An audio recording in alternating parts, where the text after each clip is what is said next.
ബർക്കത്തുണ്ടാകാനുള്ള രണ്ട് എളുപ്പവഴി ഞാൻ പറഞ്ഞുതരാം. പൈസ ചെലവില്ല, കൈതാത്തോ. പൈസ ചെലവില്ലാത്ത രണ്ട് എളുപ്പവഴി ഇൻഷാ അല്ലാഹ് ചെയ്യുവോ? പൈസ തരണ്ട, ചെയ്യുവോ? പൈസ വേണ്ട, ചെയ്യോ? രാത്രി നിസ്കരിക്കണമെന്നല്ല, പേടിക്കണ്ട. ഹത്ത ഓതണമെന്നൊന്നും അല്ല. റസൂലുള്ളാഹി അനസ് ബിൻ മാലിക് റളിയല്ലാഹു തആല അൻഹു നബി സല്ലല്ലാഹു അലൈഹി വസല്ലമ തങ്ങൾ പറഞ്ഞു, നീ നിന്റെ വീട്ടിലേക്ക് പോകുമ്പോൾ, നിങ്ങൾ വീട്ടിലേക്ക് പോകുന്ന സമയം നിങ്ങൾ സലാം പറഞ്ഞവനും മടക്കിയവനും അള്ളാഹു ബർക്കത്ത് ചെയ്യുമെന്ന് നബി മുഹമ്മദ് മുസ്തഫ. എന്ത് ചെയ്യണം? എന്ത് ചെയ്യണം? സലാം പറയണം. ഒന്ന് സലാം പറഞ്ഞേ. നിനക്ക് ബർക്കത്ത് വേണം. നിന്നെക്കാളും വല്ല പിശുക്കൻ ഈ ലോകത്തുണ്ടോ? എടാ, സലാം മൂന്ന് രീതിയിൽ. ഒന്ന് അസ്സലാമു അലൈക്കും, രണ്ട് അസ്സലാമു അലൈക്കും വറഹ്മത്തുള്ള, മൂന്ന് അസ്സലാമു അലൈക്കും വറഹ്മത്തുള്ളാഹി തആല വബറകാതുഹു. ഈ സലാം പോലും പറയാൻ നീ പിശുക്ക് കാണിക്കുന്നു, പിന്നെ എങ്ങനെ നിനക്ക് അല്ലാഹു ബർക്കത്ത് ചെയ്യും? അല്ലാഹു ഈമാൻ നൽകുമാറാകട്ടെ. അപ്പൊ ബർക്കത്ത് വേണമെങ്കിൽ എന്ത് ചെയ്യണം?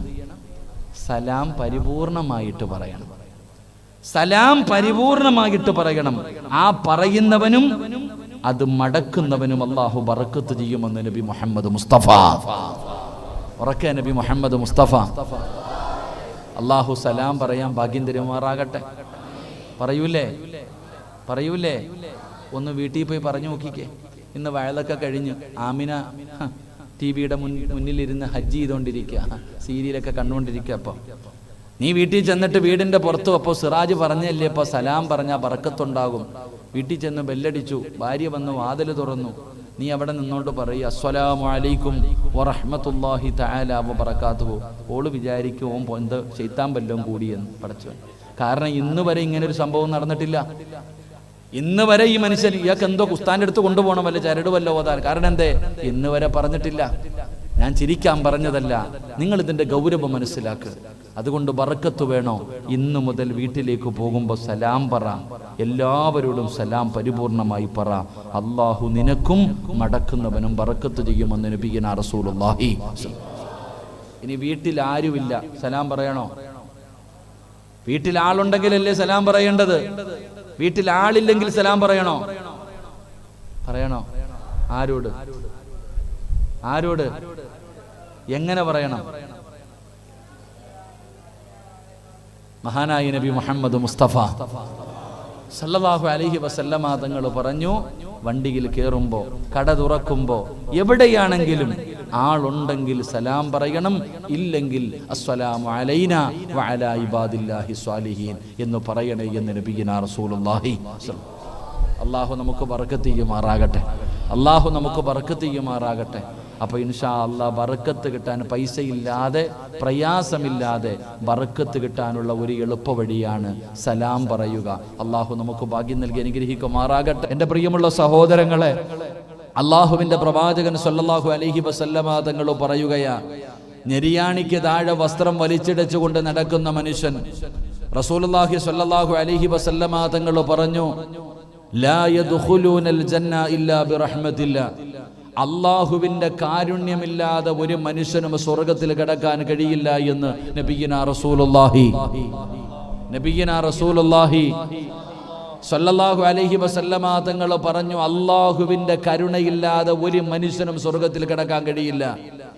റസൂലുള്ളാഹി തങ്ങൾ പറയുകയാണ്, നെരിയാണിക്ക് താഴെ വസ്ത്രം വലിച്ചിടച്ചുകൊണ്ട് നടക്കുന്നവൻ, അവൻ നാളെ നിന്നെയൊക്കെ കുളിപ്പിച്ച്, നിങ്ങളെയൊക്കെ നല്ല രീതിയിൽ കുളിപ്പിച്ചു, 3 കഷ്ടം വെള്ള തുണിയിൽ പൊതിഞ്ഞു, സുഗന്ധങ്ങളൊക്കെ തേച്ച്, മനോഹരമായി പുതിയാപ്പളയെ പോലെ ഒരുക്കി ഈ പള്ളിപ്പറമ്പിൽ കൊണ്ടുവന്ന് നിങ്ങളെ കബറടക്കി, നാളെ ഇസ്രാഫീൽ എന്ന് പറയുന്ന മലക്ക് സൂർ എന്ന് പറയുന്ന കാഹളത്തിൽ രണ്ടാമത് മൂതുമ്പോൾ കബറിന്റെ അകത്ത് നിന്ന് എഴുന്നേറ്റ് ഉടുതുണിയില്ലാതെ നഗ്നരായി പേടിച്ച് വിറച്ചുകൊണ്ട് അള്ളാഹുവിന്റെ കോടതിയിലേക്ക് കടന്നു പോകുന്ന ദിവസം, നാം നമ്മളുടേതാണെന്ന് കരുതിയ നമ്മുടെ മാതാപിതാക്കളും നമ്മുടെ ഭാര്യയും നമ്മുടെ മക്കളും നമ്മുടെ കൂടപ്പിറപ്പും ഒരാളും കണ്ട പരിചയം പോലും കാണിക്കാത്ത ദിവസം, അള്ളാഹുവിന്റെ കരുണ കൊണ്ടല്ലാതെ രക്ഷപ്പെടാൻ കഴിയാത്ത പരലോകം, ആ പരലോകത്ത് പടച്ചവനെ റസൂലുള്ളാഹി സ്വല്ലല്ലാഹു അലൈഹി വസല്ലമ തങ്ങൾ പറയുകയാണ്, നെരിയാണിക്ക് താഴെ വസ്ത്രം വലിച്ചിടച്ചുകൊണ്ട് നടന്നവനുണ്ടല്ലോ,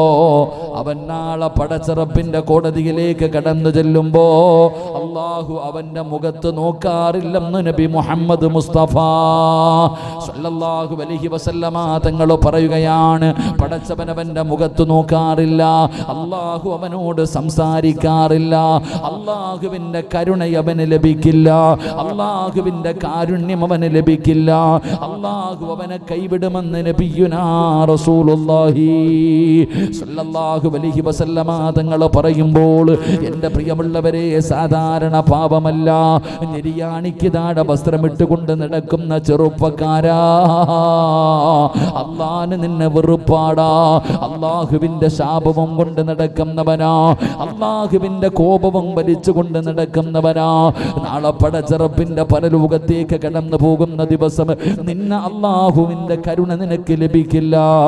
മൂന്നാമതായിട്ട് പ്രവാചകൻ അവിടെന്ന് പറയുകയാ, ഒരു കടുകുമണിയുടെ അളവെങ്കിലും അഹങ്കാരമുള്ളവരുണ്ടല്ലോ, ഒരു കടുകുമണിയുടെ അളവെങ്കിലും അഹങ്കാരമുള്ളവനുണ്ടല്ലോ, അവന് സ്വർഗത്തിൽ കടക്കില്ല എന്ന് നബി മുഹമ്മദ് മുസ്തഫ സല്ലല്ലാഹു അലൈഹി വസല്ലമ തങ്ങൾ പറയുമ്പോൾ, അള്ളാഹുവിന്റെ റസൂലാണ് പറഞ്ഞത്, അഹങ്കാരിയുടെ ഇബാദത്തുകൾ അല്ലാഹു സ്വീകരിക്കൂല. അവൻ എത്ര നിസ്കരിച്ചാലും, എത്ര ഖുർആൻ ഓതിയാലും, എത്ര ധർമ്മങ്ങൾ ചെയ്താലും, എത്ര നന്മകൾ ചെയ്താലും അവന്റെ നന്മകൾ അല്ലാഹു സ്വീകരിക്കില്ലെന്ന പ്രവാചകം പറയുമ്പോ, മഹാനായ സയ്യിദുനാ ഉമർ ഇബ്നുൽ ഖത്താബ് അള്ളാഹുവിന്റെ പ്രവാചകന്റെ കൂടെ മദീനയിലെ പച്ചക്കുപ്പയുടെ മടിത്തട്ടിലെ മുത്തുനബിയുടെ റൗദയ്ക്കകത്ത് അള്ളാഹുവിന്റെ റസൂലിന്റെ റൗദയുടെ ചാരത്ത് കിടക്കുന്ന സ്വഹാബിയാണ് മഹാനായ ഉമർ ഇബ്നുൽ ഖത്താബ് റളിയല്ലാഹു തആല അൻഹു. പടച്ചവനെ, പള്ളിയിൽ സുബഹി നമസ്കരിച്ചു കൊണ്ടിരിക്കുന്ന സമയത്താണ് അബൂ ലുഅ്ലുഅ എന്ന് പറയുന്ന മജൂസിയായ മനുഷ്യനെ പള്ളിക്കകത്ത് കടന്നു വന്നിട്ട് ഉമർ ഇബ്നുൽ ഖത്താബ് റളിയല്ലാഹു തആല അൻഹുവിനെ കുത്തി മലർത്തുന്നത്. അവസാനം അവിടെ നിന്ന് മരണത്തോട് മല്ലടിച്ചു കൊണ്ട് കിടക്കുമ്പോ പടച്ചവനെ, മരണമുറപ്പായി വായിലൂടെ ഒഴിച്ചു കൊടുക്കുന്ന വെള്ളങ്ങൾ അടിവയറ്റിലൂടെ വെളിയിലൂടെ ഒഴുകുകയാണ്. അങ്ങനെ മരണത്തോട് മല്ലടിച്ചു കൊണ്ട് കിടക്കുമ്പോ ഉമർ ഇബ്നുൽ ഖത്താബ് റളിയല്ലാഹു തആല അൻഹുവിന്റെ ചാരത്ത് സഹാബികൾ കടന്നു വരികയാണ്. അവിടെ നിന്ന് സമാധാനിപ്പിക്കുകയാണ്, മനസ്സിന് സന്തോഷമുള്ള വാർത്തകൾ പറയുകയാണ്. അങ്ങനെ പറഞ്ഞുകൊണ്ടിരിക്കുമ്പോ ഒരു ചെറുപ്പക്കാരൻ കടന്നു വരികയാ. ഉമർ ഇബ്നുൽ ഖത്താബ് റളിയല്ലാഹു തആല അൻഹുവിന്റെ ചാരത്തേക്ക് കടന്നു വരികയാണ്. യാ അമീറൽ മുഅ്മിനീൻ, ഉമർ തങ്ങളോട് ചോദിക്കുകയാണ്, എന്തിനാ നിങ്ങൾ പേടിക്കുന്നത്? എന്തിനാ നിങ്ങൾ വിഷമിക്കുന്നത്? പടച്ചവനെ, അള്ളാഹു നിങ്ങൾക്ക് ഒരുപാട് അനുഗ്രഹങ്ങൾ നൽകിയില്ലേ? ഉമർ ഇബ്നുൽ ഖത്താബ് തങ്ങളോട് ചോദിക്കുകയാണ്. അള്ളാഹുവിന്റെ പ്രവാചകന്റെ തലയെടുക്കാൻ പോയ മനുഷ്യനാ ഉമറേ നീ? അള്ളാന്റെ റസൂലിന്റെ തലയെടുക്കാൻ പോയതല്ലേ? അങ്ങനെ നടന്ന നിനക്ക് അള്ളാഹു ഹിദായത്ത് തന്നില്ലേ? അള്ളാഹുവിന്റെ പ്രവാചകന്റെ കയ്യിൽ പിടിച്ചു ഷഹാദത്ത് കലിമ പറഞ്ഞില്ലേ? റസൂലുള്ളാഹി തങ്ങൾ സ്നേഹിച്ച സഹാബിയായില്ലേ? ഇസ്ലാമിന്റെ രണ്ടാമത്തെ ഖലീഫയായില്ലേ? പിന്നെ ഉമർ തങ്ങളോട് ചോദിക്കുകയാ, ലോകത്തൊരു മനുഷ്യനും കിട്ടാത്ത ഒരു ഭാഗ്യം അല്ലാഹു നിങ്ങൾക്ക് നൽകിയല്ലോ. ഈ മദീനത്ത് കിടന്ന് ഷഹീദാകാൻ, ഈ മദീനത്ത് കിടന്ന് ഷഹീദാകാൻ അല്ലാഹു നിങ്ങൾക്ക് ഭാഗ്യം നൽകിയല്ലോ. ഉമർ ഇബ്നുൽ ഖത്താബ് റളിയല്ലാഹു തആല അൻഹുവിനോട് പറയുകയാണ്. ഉമർ തങ്ങൾക്ക് വല്ലാത്ത സന്തോഷമായി. പടച്ചവനെ, ആ ചെറുപ്പക്കാരൻ അവിടെ നിന്ന് തിരിച്ച് നടന്നു പോകുമ്പോ ഉമർ ഇബ്നുൽ ഖത്താബ് റളിയല്ലാഹു തആല അൻഹു അവിടെ നിന്ന് ഒരു കാഴ്ച കാണുകയാണ്. ഒരു കാഴ്ച കാണുകയാണ്. അവിടെ നിന്ന് വിളിക്കുന്നു, യാ ബുനയ്യ. ആ ചെറുപ്പക്കാരനെ വിളിക്കുന്നു, മോനെ ഒന്ന് നിൽക്കണേ, മോനെ ഒന്ന് നിൽക്കണേ. മരണത്തിന്റെ വേളയിൽ കിടക്കുന്ന ഉമർ ഇബ്നുൽ ഖത്താബ് റളിയല്ലാഹു തആല അൻഹു സക്കറാത്തിന്റെ അവസ്ഥയിലാണ് കിടക്കുന്നത്. ആ സമയത്ത് ചാരത്ത് വന്ന് സമാധാനത്തിന്റെ വാക്കുകൾ പറഞ്ഞിട്ട് മടങ്ങി പോകുന്ന ആ ചെറുപ്പക്കാരനെ വിളിച്ചിട്ട് ഉമർ തങ്ങൾ പറഞ്ഞ മറുപടി എന്തെന്നറിയുമോ? മോനെ, നിന്റെ വസ്ത്രം ഞെരിയാണിക്ക് താഴെ കിടക്കുകയാ. നീ ഇട്ടിരിക്കുന്ന വസ്ത്രം, നീ ധരിച്ചിരിക്കുന്ന വസ്ത്രം ഞെരിയാണിക്ക് താഴെ കിടക്കുകയാ. അത് അല്ലാഹുവിന് വെറുപ്പുള്ള കാര്യമാ, അത് അല്ലാഹുവിന് ഇഷ്ടമില്ലാത്ത കാര്യമാ. അല്ലാഹുവേ, അങ്ങനെ നടക്കുന്നവരെ നാളെ പടച്ച റബ്ബ് പരലോകത്ത് വെച്ച് നോക്കാറില്ല. ഉമർ തങ്ങൾ അവസാനം പറയുകയാണ്, ഞെരിയാണിക്ക് താഴെ ആരെങ്കിലും വസ്ത്രം വലിച്ചിടച്ചുകൊണ്ട് നടന്നാൽ അത് അഹങ്കാരത്തിന്റെ അടയാളമാണെന്ന് ആദരവായ പ്രവാചകൻ നബി മുഹമ്മദ് മുസ്തഫ, ആദരവായ പ്രവാചകൻ നബി മുഹമ്മദ് മുസ്തഫ സല്ലല്ലാഹു അലൈഹി വസല്ലമ തങ്ങൾ പറയുന്നു, ഞെരിയാണിക്ക് താഴെ ആരെങ്കിലും വസ്ത്രം വലിച്ചിടച്ചുകൊണ്ട് നടന്നാൽ അവൻ അഹങ്കാരമുള്ളതിൻ്റെ അടയാളമാ. അവൻ സ്വർഗത്തിൽ നിന്ന് തന്നെ പുറത്തായി പോകും. അള്ളാഹു കാത്തിരക്ഷിക്കുമാറാകട്ടെ, അള്ളാഹു കാത്തിരക്ഷിക്കുമാറാകട്ടെ. അതുകൊണ്ട് എൻ്റെ പ്രിയമുള്ള സഹോദരങ്ങളെ, ഞെരിയാണിക്ക് താഴെ വസ്ത്രം ഇട്ടുകൊണ്ട് നടക്കുന്നത് ചെറിയ പാപമല്ല. നമ്മൾ മനസ്സിലാക്കേണ്ടത് അത് ചെറിയ ഒരു തെറ്റല്ല, നിന്റെ ദുനിയാവും ആഖിറവും നഷ്ടപ്പെടുത്തി കളയുന്ന വലിയൊരു പാപമാ. അള്ളാഹു സൂക്ഷിക്കാൻ ഭാഗ്യം നൽകി അനുഗ്രഹിക്കുമാറാകട്ടെ, അള്ളാഹു സൂക്ഷിക്കാൻ ഭാഗ്യം നൽകി അനുഗ്രഹിക്കുമാറാകട്ടെ. അതുകൊണ്ട് എൻ്റെ പ്രിയമുള്ള സഹോദരങ്ങളെ, നിസ്സാരമായി തള്ളിക്കളയേണ്ട കാര്യങ്ങളല്ലത്. അതുകൊണ്ട് ജീവിതത്തിൽ ഇങ്ങനെയുള്ള കാര്യങ്ങൾ, നാം നിസ്സാരമായി തള്ളിക്കളയുന്ന കാര്യങ്ങൾ ജീവിതത്തിൽ നല്ലതുപോലെ സൂക്ഷിക്കാൻ അള്ളാഹു എനിക്കും നിങ്ങൾക്കും ഭാഗ്യം നൽകി അനുഗ്രഹിക്കുമാറാകട്ടെ.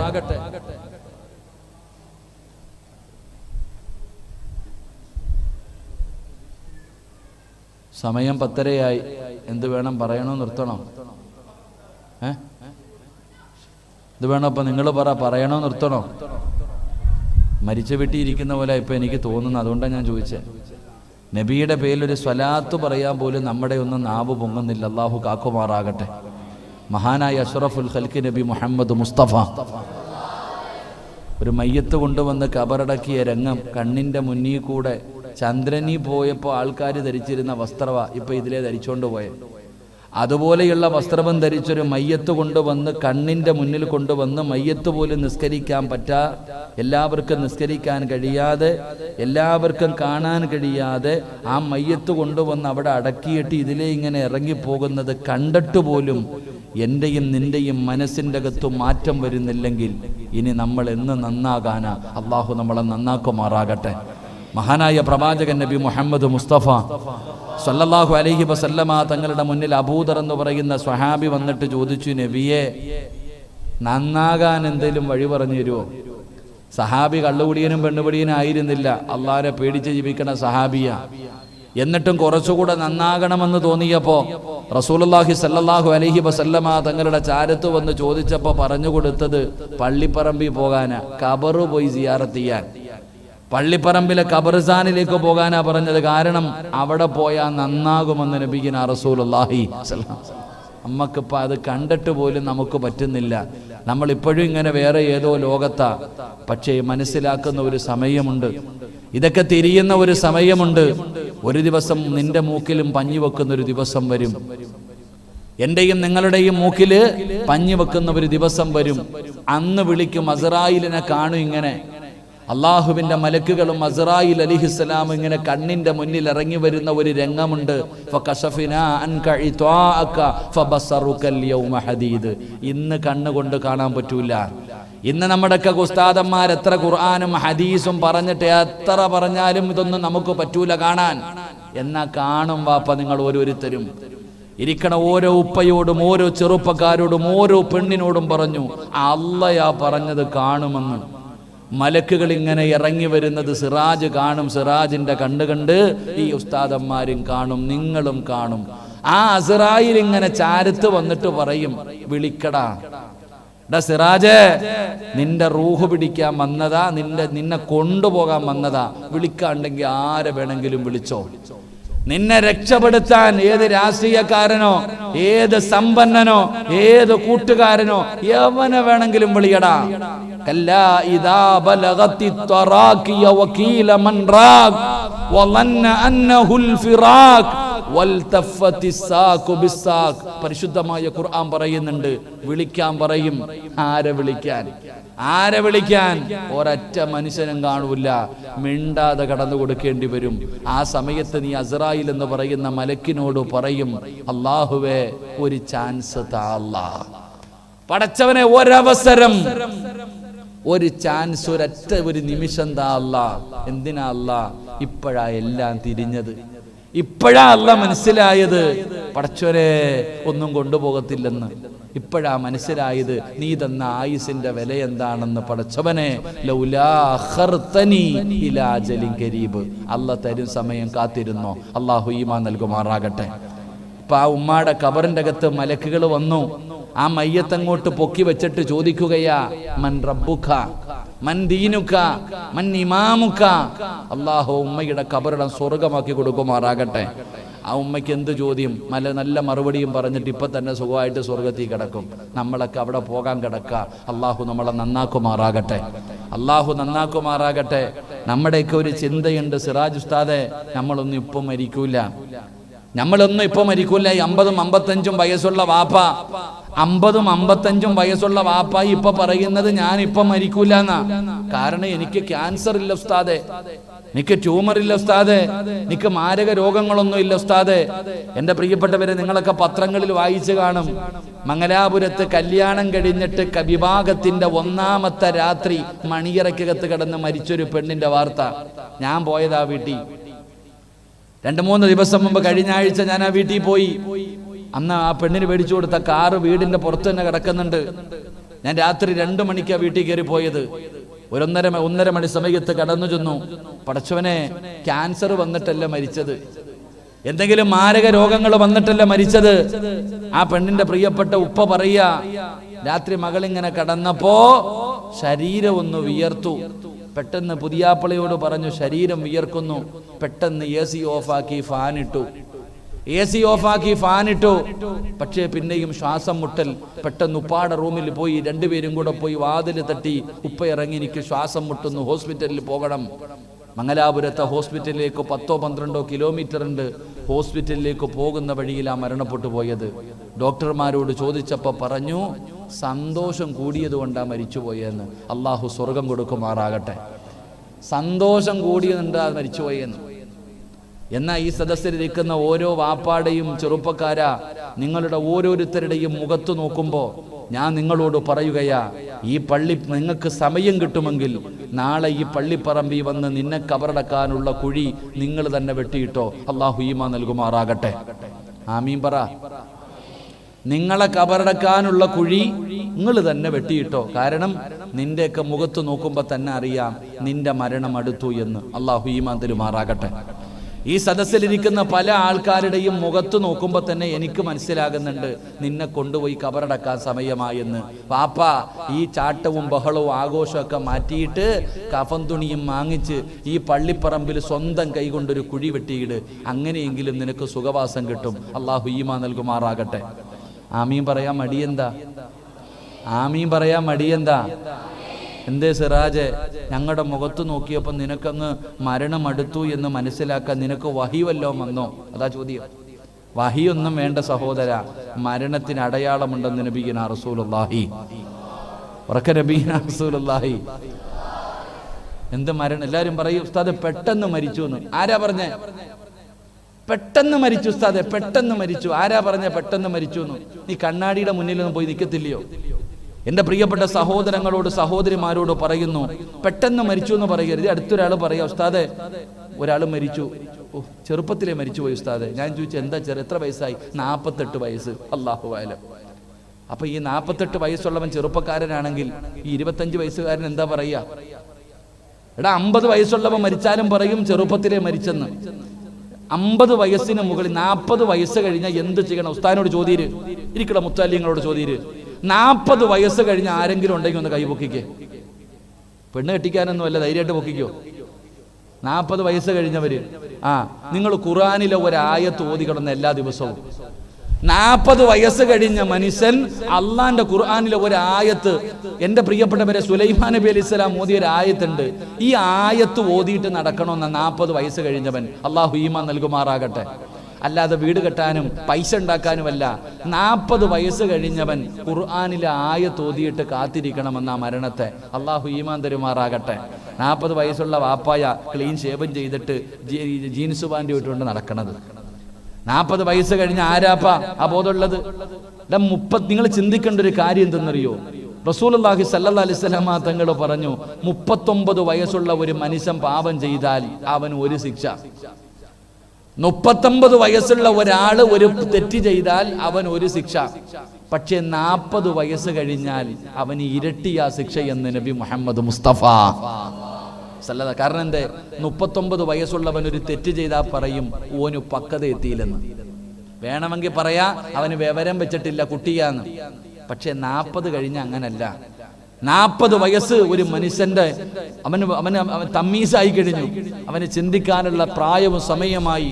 40 വയസ്സായിട്ട് നന്നായില്ലെങ്കിൽ തെറ്റിനിരട്ടിയ ശിക്ഷ. അള്ളാഹു കാക്കുമാറാകട്ടെ. അള്ളാഹു ഈമാൻ നൽകുമാറാകട്ടെ. അർക്കപ്പർ അല്ലാഹ് ഈമാൻ നൽകുമാറാകട്ടെ. മരണത്തിന്റെ അടയാളം കേൾക്കണോ ആർക്കെങ്കിലും? മരണത്തിന്റെ അടയാളം എൻ്റെ അല്ല, നിങ്ങളുടെ മരണം അടുത്തോ എന്ന് നിങ്ങൾക്ക് അറിയണമെങ്കിൽ ഞാൻ അടയാളം പറഞ്ഞുതരാം. ഞാൻ തന്നെ നിങ്ങളുടെ അടയാളം പറഞ്ഞുതരാം. നിങ്ങളുടെ തലയിലും താടിയിലും നോക്കിയാൽ മതി. നിങ്ങളുടെ തലയിലും താടിയിലും നോക്കണം. ആ കറുത്ത രോമങ്ങൾക്കിടയിൽ ബയാദു ശഅരിക ബഅദ സവാദി. നിങ്ങളുടെ തലയിലെയും താടിയിലെയും രോമങ്ങളീ നോക്ക്. ഒരു വെളുത്തത് കാണുന്നുണ്ടെങ്കിൽ ഈ പള്ളിപ്പറമ്പി ഒരു കുഴി നീ തന്നെ വെട്ടിയിട്ടോ, നിന്റെ സമയം അടുത്തു. അള്ളാഹു നമുക്ക് ഈമാൻ നൽകുമാറാകട്ടെ.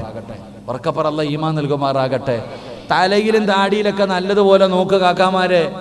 ഒരു മുടി നരച്ചിട്ടുണ്ടെങ്കിൽ നിന്റെ മരണം അടുത്തു. ഞാൻ പറഞ്ഞതല്ല, മഹാനായ സയ്യിദുനാ ഉമർ ഇബ്നുൽ ഖത്താബ് റളിയല്ലാഹു തആല അൻഹു ഒരാളെ കൂലിക്ക് നിർത്തി. എന്തിനാണെന്നറിയോ? മരിക്കുമെന്ന് പറയാൻ വേണ്ടി മാത്രം. ഉമർ റളിയല്ലാഹു തആല അൻഹുവിന്റെ മുന്നിൽ വന്നിട്ട് ഉമറെ നീ മരിച്ചു പോകും, ഉമറെ നീ മരിച്ചു പോകും എന്ന് പറയാൻ വേണ്ടി സ്വന്തം പോക്കറ്റിൽ നിന്ന് പൈസ കൊടുത്തിട്ട് ഒരാളെ നിർത്തി. ഒരു ദിവസം വിളിച്ചിട്ട് പറഞ്ഞു, നിന്നെ പിരിച്ചുവിട്ടിരിക്കുന്നു, നീ പൊക്കോ. എന്തേപ്പാ നമ്മളെ പിരിച്ചുവിടുന്നേ? ഞാൻ എന്ത് തെറ്റ് ചെയ്തതിന്റെ പേരില്ല, നീ തെറ്റ് ചെയ്തതിന്റെ പേരിലല്ല. ഇന്നു മുതൽ എന്റെ മരണം ഓർമ്മപ്പെടുത്താൻ ആള് വേണ്ട. ഞാൻ മരിക്കുമെന്ന് ഓർമ്മപ്പെടുത്താൻ ഒരാളും ഇന്നു മുതൽ എനിക്ക് വേണ്ട. എന്റെ താടിയിലെ ഒരു രോമം നരച്ചു, ഇനി മരണത്തെ കുറിച്ച് ഇത് ഓർമ്മപ്പെടുത്തുമെന്ന് മഹാനായ സയ്യിദുനാ ഉമർ ഇബ്നുൽ ഖത്താബ്.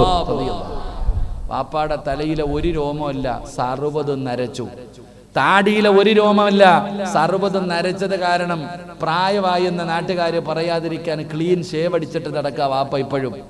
എന്നാലും വാപ്പായ്ക്ക് മരണചിന്തയില്ല, ഖബറുമില്ല, പരലോകമില്ല. അള്ളാഹു ഈമാൻ നൽകി അനുഗ്രഹിക്കുമാറാകട്ടെ. അതുകൊണ്ട് എൻ്റെ പ്രിയമുള്ള സഹോദരങ്ങളെ, മുഅ്മിനീങ്ങളെ, ഞാൻ നിങ്ങളോട് പറയുന്നത്, ഈ മാസം നമ്മുടെ അമലുകൾ മുഴുവനും അള്ളാഹുടെ മുന്നിൽ കൊണ്ടുപോകുകയാ. എന്തെങ്കിലും ഒരെണ്ണം കരുതി വെക്ക്. അള്ളാഹുടെ മുന്നിലേക്ക് നിന്റെ അമലുകൾ കൊണ്ടുപോകുമ്പോ എന്തെങ്കിലും ഒരെണ്ണം. ഒരുപാടൊന്നും വേണമെന്ന് ഞാൻ പറയുന്നില്ല, ഒരുപാടൊന്നും വേണമെന്ന് പറയുന്നില്ല. കുറച്ചു നന്മകളെങ്കിലും ഒന്ന് കരുതി വെക്ക്. അള്ളാഹു നമുക്ക് ഈമാൻ നൽകുമാറാകട്ടെ. അള്ളാഹു നമുക്ക് ഈമാൻ നൽകുമാറാകട്ടെ. അതുകൊണ്ട് എൻ്റെ പ്രിയമുള്ള സഹോദരങ്ങളെ, സമയത്തിനായി ഇപ്പൊ 11 മണിയായോ? ഇൻഷാ അല്ലാഹ് 10:36 ഇൻഷാ അല്ലാഹ് 10:50 ഈ വണ്ടി ചവിട്ടും. ഇൻഷാ അല്ലാഹ് ദുആ ചെയ്തു പിരിയും. അള്ളാഹു ഭാഗ്യം നൽകുമാറാകട്ടെ. അള്ളാഹു ഭാഗ്യം നൽകുമാറാകട്ടെ. അതുകൊണ്ട് ഇൻഷാ അല്ലാഹ് അള്ളാഹു നമുക്ക് എല്ലാവർക്കും ഖൈറും ബറക്കത്തും നൽകുമാറാകട്ടെ. അള്ളാഹു ഖൈറും ബറക്കത്തും നൽകുമാറാകട്ടെ. ബറക്കത്ത് വേണോ? മുത്തല്ലിങ്ങളും ഉണ്ടാതിരിക്കുക. ബറക്കത്ത് വേണോ? വേണമെന്ന് ആഗ്രഹമുള്ളവർ കൈപൊക്കിക്ക്. എന്താ അരക്കയ്യന്മാരുണ്ടോ? ഇങ്ങോട്ട് വന്ന കസേര എടുത്തിട്ട് ഇങ്ങോട്ട് കയറിയിരുന്ന എല്ലാവരും ബാ, ബർക്കത്ത് തരാം, ബാ ഇങ്ങോട്ട് ബാ, ഇങ്ങോട്ട് കയറിക്കോ. ചോറ് താഴെ വീടരുത്, ബാ ബാ ഇങ്ങ് ബാ. കഴിഞ്ഞു, ദ്വാ ചെയ്യാൻ പോ. ഇങ്ങ് കയറ് എല്ലാരും ഇങ്ങ് ബാ. കസേര പൊക്കി ഫ്രണ്ടിൽ കയറി ചങ്ങായിമാരെ. കസേര എടുത്തോണ്ട് വാ, ബിസ്മില്ലാ. ബർക്കത്ത് പെട്ടെന്ന് വാ. വാ വാ വാ. പുറകിരിക്കണ കാക്കാമാരൊക്കെ വാ. മുത്തല്ലിങ്ങൾ അവിടെ ഇരിക്കണ മക്കളെ, ബാക്കിയുള്ളവർ വാ. ബിസ്മില്ലാ. ഇങ്ങോട്ട് കയറി ഇങ്ങോട്ട് നീങ്ങി അക്ക, ഇങ്ങോട്ട് നീങ്ങിയിരുന്നു പോയർ, ഇങ്ങോട്ട് നീങ്ങ. എല്ലാരും അടുത്തിരിക്കുക. ആ മതിലിന്റെ മോളിൽ ഇരിക്കണ ചങ്ങായിമാരുടെ, മതിലിന്റെ മോളിൽ ഇരിക്കണവരൊക്കെ ഒന്ന് ഇറങ്ങിക്കേ. ഉസ്താദന്മാരൊക്കെ താഴെ ഇരിക്കുന്നു, പാപ്പാടെ പ്രായമുള്ളവർ താഴെ ഇരിക്കുന്നു. കാരണവന്മാരെ ബഹുമാനിക്കണം. റസൂലുള്ളാഹി സ്വല്ലല്ലാഹി അലൈഹി വസല്ലമ തങ്ങൾ പറഞ്ഞിട്ടുണ്ട്, ആ ഇരിക്കണ ചങ്ങായിമാരെ ഒന്ന് ഇറങ്ങി. ചങ്ങായി ഒന്ന് വിളിയടാ, അവനെ അവരെ ഒന്ന് വിളിയടാ. വാ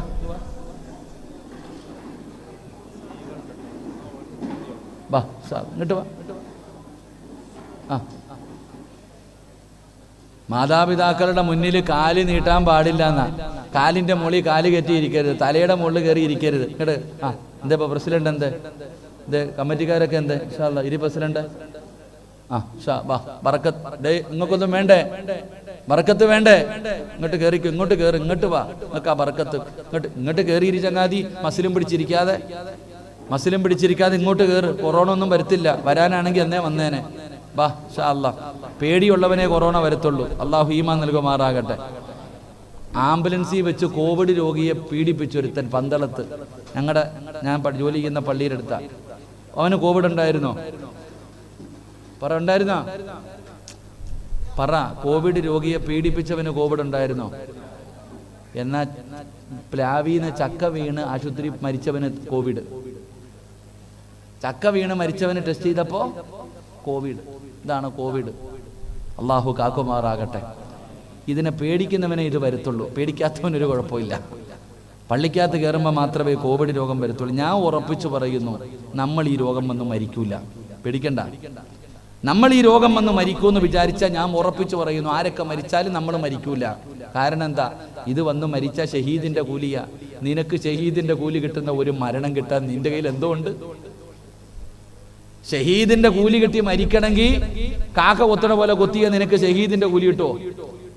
ഇരിക്കണ ഉസ്താദോ, ഇവിടെ ഹാഫിളീങ്ങൾ ഇരിക്കണ ഹാഫിളീങ്ങൾക്ക് എത്ര പേരെ സ്വർഗത്തിൽ കൊണ്ടുപോകാം? എത്ര പേരെ? 40 പേരെ. ഇരിക്കണ ഉസ്താദന്മാർക്ക് 10 പേരെ. എന്നാൽ ഈ ഷഹീദാവുന്നവന് 70 പേരെ കൊണ്ടുപോകാം. അള്ളാഹു ഭാഗ്യം നൽകുമാറാകട്ടെ. 70 പേരെ സ്വർഗത്തിൽ കൊണ്ടുപോകാൻ നീ തന്നെ പോവോ? പിന്നല്ലേ 70 പേര്. ഈ രോഗം വന്ന് മരിക്കുന്നവന് ഷഹീദിന്റെ കൂലിയുണ്ട്. അതിന്റെ പല അടയാളങ്ങളുണ്ട്. ഷഹീദിനെ കബറടക്കുന്നത് പോലെയല്ലേ കബറടക്കൊണ്ടിരുന്നേ? കാണിക്കത്തില്ല, കുളിപ്പിക്കത്തില്ല, കൊണ്ടുപോയി അടക്കല്ലേ? അങ്ങനെ അടക്കിക്കൊണ്ടിരുന്നല്ലോ. എൻ്റെ പ്രിയപ്പെട്ടവരെ, അപ്പം നമുക്ക് ഈ രോഗം വന്ന് മരിക്കുമെന്ന് നമ്മൾ ആരും പേടിക്കണ്ട. ആരും മരിക്കത്തൊന്നുമില്ല. അള്ളാഹ് ഈമാൻ നൽകുമാറാകട്ടെ. വരാനുണ്ടെങ്കിൽ വരും, ഇല്ലെങ്കിൽ പോകും. അത്ര വന്നു പോയോന്ന് ആരെയുണ്ട്? ആശുപത്രി എന്തായാലും ഈ രോഗം കൊണ്ടൊരു ഉപകാരം ഉണ്ടായി. എന്തെന്നറിയോ?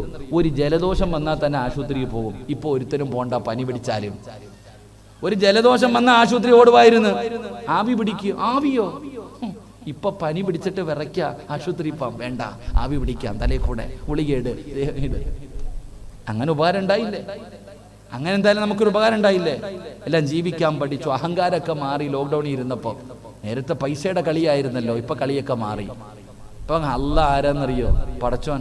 പള്ളിയുടെ സെക്രട്ടറിയും പ്രസിഡന്റും ആകാൻ വേണ്ടി വോട്ട് പിടുത്തം, പഞ്ചായത്ത് ഇലക്ഷൻ പോലെ വീട്ടിൽ കയറിയിട്ട് എന്നാടാ 2000 വോട്ട് എനിക്ക് എന്തിന്? കറങ്ങണ കസേര ഇരിക്കാൻ. എന്നിട്ട് ഉസ്താദിനെ വരച്ചവരെ നിർത്തും. ഇങ്ങോട്ട് വാ, സെക്രട്ടറി വിളിക്കുന്നു, ഇവിടെ വാ റൂമി.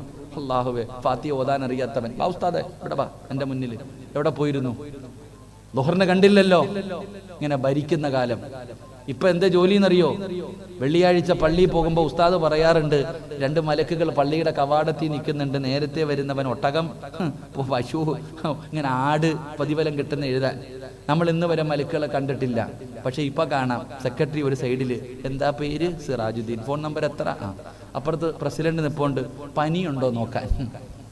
ഖജാൻജി മറ്റേ മരുന്നടിക്കാൻ. അള്ളാഹ് ആരെന്നറിയോ? പടച്ചവൻ വേണമെന്ന് വിചാരിച്ച പഠിപ്പിക്കും. അള്ളാഹു നന്നാക്കുമാറാകട്ടെ. അള്ളാഹ് നന്നാക്കുമാറാകട്ടെ. ബറക്കത്ത് വേണോ? എന്താ ബറക്കത്തെന്ന് പറഞ്ഞ? ബറാത്ത് രാവ് വരുവല്ലയോ? എന്താ ബറക്കത്തെന്ന് പറഞ്ഞ? എന്താ നമ്മൾ കരുതിയിരിക്കുന്ന നോട്ട് കെട്ട് കിട്ടലാണ് ബറക്കത്ത്, അല്ലേ? 2 നില വീട് കിട്ടൽ ബറക്കത്ത്, 2 വണ്ടി കിട്ടൽ ബറക്കത്ത്, 2 പെണ്ണുമ്പിള്ളയെ കിട്ടൽ ബറക്കത്ത്. നമ്മൾ കരുതിയിരിക്കുന്നത് നോട്ട് കെട്ടുകൾ 1, 2, 2 ലക്ഷം, 3 ലക്ഷം, 4 ലക്ഷം, ഇതാണ് ബറക്കത്തെന്ന്. അത് നിന്റെ വട്ടത്തരം. അല്ലാഹ് ഈമാൻ തരുമാറാകട്ടെ. ബറക്കത്തെന്ന് പറഞ്ഞാൽ പൈസ കൂടലല്ല. നിങ്ങൾ മനസ്സിലാക്കുക, ബറക്കത്തെന്ന് പറഞ്ഞാൽ പൈസ കൂടലല്ല. ഒരു മഹാൻ അള്ളാഹുവിനോട് ദുആ ചെയ്യുകയാ, അള്ളാഹുവേ നീ എനിക്ക് ഭക്ഷണത്തിൽ ബറക്കത്ത് തരണേ അല്ലാ. ഒരാൾ ഇങ്ങനെ ദുആ ചെയ്യുന്നത് കേട്ടപ്പോ, ഒരു മഹാൻ ഇങ്ങനെ ദുആ ചെയ്യുന്നത് കേട്ടപ്പോ ഒരാൾ ചോദിച്ചു, എന്റെ പൊന്നാര ചങ്ങാതി, ഭക്ഷണം തരണേന്ന് ചോദിച്ചാ പോരെ, നീ എന്തിനാ ബറക്കത്ത് ചോദിക്കുന്നേ? അല്ലാ നീ എനിക്ക് ഭക്ഷണം തരണേന്ന് ചോദിച്ചാ പോരെ? പറ മനുഷ്യ, അല്ലാ മരിക്കണ കാലം വരെ എനിക്ക് നീ ഭക്ഷണം തരണേന്ന് ചോദിച്ചാ പോരെ? എന്തിനാ ബറക്കത്ത് ചോദിക്കുന്നേ? നമ്മൾ മനസ്സിലാക്കേണ്ടത് ഭക്ഷണം എന്ന് പറയുന്നത് അള്ള ഏത് പൊട്ടനും കൊടുക്കും. കള്ളുകുടിയനും കൊടുക്കും, മോഡി സാറിനും കൊടുക്കും, അമിത്ഷാഹിയും കൊടുക്കും, എല്ലാവർക്കും കൊടുക്കും. എടാ ഏത് മനുഷ്യനും വമാമിൻ ദാബത്തിൻ ഫിൽ അർളി ഇല്ലാ അലല്ലാഹി റിസ്ഖുഹ വാഗിറി അല്ല തരും ഭക്ഷണം എല്ലാവർക്കും. ഇബ്രാഹിം നബിയുടെ ചരിത്രം എടുത്തു നോക്ക്. ഇബ്രാഹിം നബിയുടെ സ്വഭാവം ഒരു പാവപ്പെട്ടവനില്ലാതെ ഭക്ഷണം കഴിക്കൂല. ഒരിക്കൽ വഴി വെച്ച ഒരാളെ കണ്ടു, വാകാക്ക വിളിച്ചോണ്ട് വന്നു, ഭക്ഷണം കഴിക്കാൻ കൊണ്ടിരുത്തി. ഭക്ഷണം എടുത്ത് വെച്ചിട്ട് പറഞ്ഞു ബിസ്മി പറഞ്ഞിട്ട് കഴിച്ചോളാൻ. ഓൻ ചോദിക്കുക ബിസ്മി എന്ന് പറഞ്ഞാൽ എന്താന്ന്? ബിസ്മിയോ? ഇതേ അറിയില്ലേ? എനിക്കറിയില്ല. നീ മുസ്ലിം അല്ലേ? ഞാൻ എഴുന്നേക്ക് പോ, ഭക്ഷണമൊന്നുമില്ല, എഴുന്നേക്ക്. ബിസ്മി പറയാൻ മുസ്ലിം അല്ലാത്തതുകൊണ്ട് നിനക്ക് ഭക്ഷണമില്ല, എഴുന്നേക്കാൻ. മുഖറബുൽ അംലാഖു മലക്ക് ജിബ്രീൽ അലൈഹിസ്സലാം വന്നിട്ട് ചോദിക്കുന്നു, മൂസാ നബിയെ, ആ മനുഷ്യന് 40 കൊല്ലമായിട്ട് അള്ള ഭക്ഷണം കൊടുക്കുന്നുണ്ട്. അവൻ അള്ളാനെ കൊണ്ട് വിശ്വസിക്കുന്ന പോലുമില്ല. ആ വിശ്വസിക്കാത്തവന് 40 കൊല്ലം കൊണ്ട് അള്ള ഭക്ഷണം കൊടുക്കുന്നുണ്ട്. ഒരു നേരം കൊടുക്കാൻ വയ്യെന്നാ ചോദിച്ചേ. ഞാൻ പറഞ്ഞതിൻ്റെ അർത്ഥം ഭക്ഷണം അള്ള എല്ലാവർക്കും കൊടുക്കും. നന്ദി കാണിക്കുന്നവനും നന്ദി ചെയ്യാത്തവനും എല്ലാത്തിനും അള്ള കൊടുക്കും ഭക്ഷണം. പക്ഷേ ബറക്കത്ത് അത് കിട്ടൂല. ബറക്കത്ത് എന്ന് പറയുന്നത് അള്ള എല്ലാവർക്കും കൊടുക്കൂല. അത് അള്ള ഇഷ്ടപ്പെട്ടവർക്ക് കൊടുക്കും. അത് ഓസിന് കൊടുക്കത്തില്ല. വേണമെങ്കിൽ ചോദിച്ചു വാങ്ങണം. അള്ള ഈമാൻ തരുമാറാകട്ടെ. അള്ള ഈമാൻ തരുമാറാകട്ടെ. ബറക്കത്തെന്ന് പറഞ്ഞ എന്താ ഒരു ഉദാഹരണം ഞാൻ പറയാം. ഞാൻ ആദ്യമായിട്ട് പള്ളിയിൽ പഠിച്ചൊക്കെ ഇറങ്ങിയിട്ട് ജോലിക്ക് പോയി. ഒരു പള്ളി ജോലിക്ക് പോയപ്പോൾ ഇവിടെ ബാങ്ക് വിളിക്കണ ഒരു മുഅദ്ദിനുണ്ട്. അദ്ദേഹത്തിന് 3 പെമ്മക്കള, പാവപ്പെട്ടവനാണ്. തുച്ഛമായ ശമ്പളം, 5000 രൂപയുടെ താഴെയാ ശമ്പളം. എല്ലാവർക്കും ശമ്പളം കൂട്ടി കൊടുക്കണം, ഈ ചങ്ങാതിക്ക് മാത്രം കൂട്ടി കൊടുക്കണില്ല. ഞാൻ കമ്മിറ്റി ഓഫീസിൽ ചെന്നിട്ട് പറഞ്ഞു, എൻ്റെ പൊന്നാര പ്രസിഡന്റ്, അദ്ദേഹത്തിന് ഇത്തിരി ശമ്പളം കൂട്ടി കൊടുക്കണം. ഉടനെ സെക്രട്ടറി എന്നോട് ചോദിച്ചു, അയാൾക്ക് ആവശ്യമില്ലല്ലോ ഉസ്താദെ, പിന്നെന്തിനാ നിങ്ങൾക്ക് ഇത്ര അത്യാവശ്യം? സത്യം പറഞ്ഞാൽ നല്ല വിഷമുണ്ടായി. നേരെ ഞാൻ ഈ മോദിൻ്റെ അടുത്ത് പോയി, മോദിൻ ഉസ്താദിൻ്റെ അടുക്ക പോയി ചോദിച്ചു, നിങ്ങൾ എന്താ ഇപ്പം ഈ ശമ്പളം കൊണ്ട് എങ്ങനെ ജീവിക്കണം? നിങ്ങൾക്കൊന്ന് കൂട്ടി ചോദിച്ചുകൂടെ? ആ സമയത്ത് ആ മനുഷ്യൻ എനിക്ക് പറഞ്ഞു തന്നൊരു ഉപദേശമുണ്ട്. ഉസ്താദെ, ഇപ്പം പഠിച്ചിറങ്ങിയതേ ഉള്ളില്ലേ, ഞാൻ ഒരുപാട് കാലമായി ജോലി ചെയ്യാൻ തുടങ്ങിയിട്ട്. അദ്ദേഹം പറഞ്ഞത്, എനിക്ക് 3 പെമ്മക്കൾ ഉണ്ടായിരുന്നു. കുടുംബ സ്വത്തോ ഒന്നുമില്ല. 3 പെമ്മക്കളെ 10ഉം 15ഉം സ്വർണ്ണാഭരണം കൊടുത്ത് നല്ല രീതിയിൽ ഞാൻ വിവാഹം കഴിച്ചു വിട്ടു. ഒരുത്തൻ്റെ മുന്നിലും തണ്ടാൻ പോയില്ല. ഒരു പള്ളിയുടെ ലെറ്റർ പേഡും കൊണ്ട് ഒരിടത്തും പോയില്ല. ഒരു സംഘടനയുടെ മുന്നിലും ഞാൻ പൈസ ദാവന്റെ മക്കളെ കെട്ടിക്കണമെന്ന് പറഞ്ഞ് പിരിവിന് പോയില്ല. ഒരാളുടെ മുന്നിലും ഞാൻ കൈനീട്ടിയില്ല. എൻ്റെ 3 മക്കളെയും അള്ളാഹു അനുഗ്രഹിച്ചിട്ട് നല്ലതുപോലെ ഞാൻ കെട്ടിച്ചു. 10 സെന്റും നല്ല ഒരു വീടും എനിക്കിപ്പോൾ ഉണ്ട്. 1 രൂപയുടെ കടവ് എനിക്കില്ല. ഇതെല്ലാം ഉണ്ടായത് ഈ 5000 നല്ലേ. അള്ളാഹു ഈമാൻ തരുമാറാകട്ടെ. അതിനാ ബർക്കത്ത്. ബർക്കത്ത് എന്ന് പറഞ്ഞാൽ പൈസ കൂടുതൽ കിട്ടലല്ല, അള്ളാഹു നൽകിയ നിഅമത്ത് മരിക്കുന്ന കാലം വരെ നിലനിന്ന് കിട്ടലിനാ ബർക്കത്ത് എന്ന് പറയുന്നത്. അള്ളാഹു ഈമാൻ തരുമാറാകട്ടെ. എടാ, കടയിൽ കച്ചവടം ചെയ്യുന്ന പാനൂര് കടയുണ്ട് നിനക്ക് ആ മാസത്തിൽ 5 ദിവസം നല്ല കച്ചവടം, ബാക്കി 25 ദിവസവും നിന്റെ കയ്യിൽ നിന്ന് അങ്ങോട്ട് കൊടുക്കുക, സ്റ്റാഫിന് പൈസ. ഇങ്ങനെ കിട്ടിയിട്ട് വല്ല കാര്യമുണ്ടോ? ഇല്ല. എടാ, എല്ലാ ദിവസവും 500 എങ്കിൽ 500, അത് എല്ലാ ദിവസവും കിട്ടലിനാണ് ബർക്കത്ത് എന്ന് പറയുന്നത്. അള്ളാഹു ഈമാൻ തരുമാറാകട്ടെ. 2, 1 അള്ള നൽകിയ നിഅമത്ത് മരിക്കുവോളം നിലനിൽക്കണം. 2, അതുകൊണ്ട് ദുനിയാവിലും പ്രയോജനം ഉണ്ടാകണം, ആഖിറത്തിലും പ്രയോജനം ഉണ്ടാകണം. ഇപ്പൊ ഈ ഇരിക്കുന്ന എത്ര പേരുണ്ടെന്നറിയ, ഈ ഇരിക്കണ കാക്കാമാരും വാപ്പാമാരും പൈസ ഇഷ്ടം പോലെ ഉണ്ട്. വാപ്പ ബാങ്കിൽ എത്ര ഉണ്ട്? കൊണ്ടുപോയി പതിപ്പിക്കണം ഉസ്താദ്, എങ്കിലും അറിയത്തുള്ളൂ. കാരണം അത്രയ്ക്കും ഉണ്ട്. അത്രയും പൈസ ബാങ്കിൽ കിടക്കുന്നുണ്ട്, നിനക്കെന്നെ അറിയില്ല. അലമാരിക്കകത്ത് എത്രയുണ്ട് അറിയത്തില്ല ഉസ്താദ്, എണ്ണണം. ഇത്രയും പൈസയുള്ള ലക്ഷങ്ങൾ കൊടുത്ത് വലിയ വീട് കെട്ടിയിട്ടുണ്ട്. എന്നാൽ നിങ്ങളൊന്ന് പോയി നോക്കിക്കുക, രാത്രി ഭക്ഷണം കഴിക്കുമ്പോൾ വാപ്പ ഇങ്ങനെ ഇരിക്കുക, പാപം, കഞ്ഞിയും പയറും ചപ്പാത്തി. വാപ്പ ഒരു മട്ടൻ മന്തി മേടിച്ചു തരട്ടെ? വേണ്ട മോനെ, തിന്നാൻ പറ്റൂല. നിന്നെന്തിനാ നിനക്ക് പൈസ? പിന്നെന്തിനാ നിനക്ക് പൈസ? കോടികൾ നിന്റെ കയ്യിലുണ്ട്. ഒരു നേരം നല്ല രീതിയിൽ തിന്നാൻ നിനക്ക് ഈ യോഗം ഇല്ലെങ്കിൽ പിന്നെ ഈ പൈസ കൊണ്ട് എന്ത് ഉപയോഗം വാപ്പ നിനക്ക്? നീ കോടികൾ മുടക്കി നല്ല മണിയറ അവിടെ കിട്ടിയിട്ടുണ്ടല്ലോ, കയറി കിടക്കാം. AC റൂമിൽ കിടക്കാൻ പറ്റുമോ? പറ്റൂല. തണുപ്പ് പറ്റൂല ഉസ്താദേ. പൊന്നാര ചങ്ങാതി, അള്ളാഹു നൽകിയ നിഅമത്ത് മരിക്കുവോളം നിലനിൽക്കണം. 2, അതുകൊണ്ട് ദുനിയാവിലും ആഖിറത്തിലും പ്രയോജനമുണ്ടാകണം. ഇതിനാ ബർക്കത്തെന്ന് മഹാന്മാര് പഠിപ്പിക്കുന്നു. അള്ളാഹു ഈമാൻ നൽകുമാറാകട്ടെ. അള്ളാഹു ഈമാൻ നൽകുമാറാകട്ടെ. ഇനി പറ, ബർക്കത്ത് വേണോ? വേണോ? വേണോ വേണ്ടേ? വേണോ വേണ്ടേ? വേണമെങ്കിൽ ഒന്ന് കൈപൊക്ക്. വേണ്ട ഉസ്താദെ, ഞാൻ പള്ളിയുടെ മുന്നിൽ പൊക്കിക്കൊള്ളാം, നീ പൊക്കിക്കോ, എനിക്കൊന്നുമില്ല. ഞാൻ പള്ളിയുടെ മുന്നിൽ പോയിരുന്ന് പിരിവെടുത്തോളാം, അത് നിന്റെ ഇഷ്ടം. അള്ളാഹു നിനക്ക് ഈമാൻ നൽകുമാറാകട്ടെ.